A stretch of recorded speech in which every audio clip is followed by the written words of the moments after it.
Hello， 大家好，我係溫哥華地產經紀 Vincent。最近喺 Richmond 嘅 Bridgeport 一帶咧，有一排最新落成嘅 Stack Townhouse， 叫價係99萬9，有成1400尺。到底呢啲 Stack Townhouse 又吸唔吸引你呢？其實由於土地供應嘅問題咧 ，Stack Townhouse 喺19世紀嘅時候咧，喺歐洲已經非常之流行噶啦。而到咗70、80年代咧，呢個熱潮就慢慢傳到過嚟北美洲啦。佢嘅好處係比起獨立屋同傳統嘅 townhouse， 喺同一塊地上邊，佢起咗2個單位。而我哋見到呢個屋苑咧，就係1、2樓係一個單位，而3、4樓咧就係第2個單位。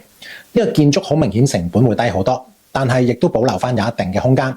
好似呢個屋苑咁，樓上嗰一戶有天台，而地下嗰一戶又有花園。全新屋99萬9，有1400尺嘅話，平均尺價都係700蚊左右，睇落又真係幾吸引嘅喎。但係就要留意翻幾點啦，因為2個單位係疊住㗎。其實除咗同隔離間屋埲牆黐住之外咧，其實如果你住喺地下嘅話咧，你天花嗰埲牆都係黐住上邊單位嘅地下。不過呢個發展商好似將睡房放喺2樓同埋3樓，即係下邊單位嘅睡房對上就係上邊單位嘅睡房啦。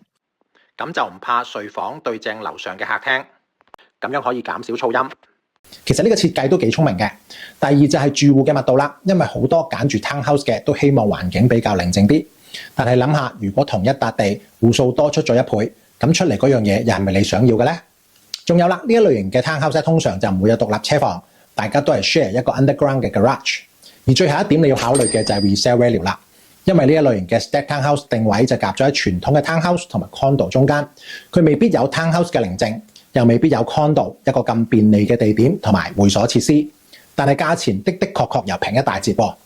如果大家都想知呢個盤值唔值得入手嘅話咧，可以 DM 我係 Vincent。今日講住咁多先，拜拜。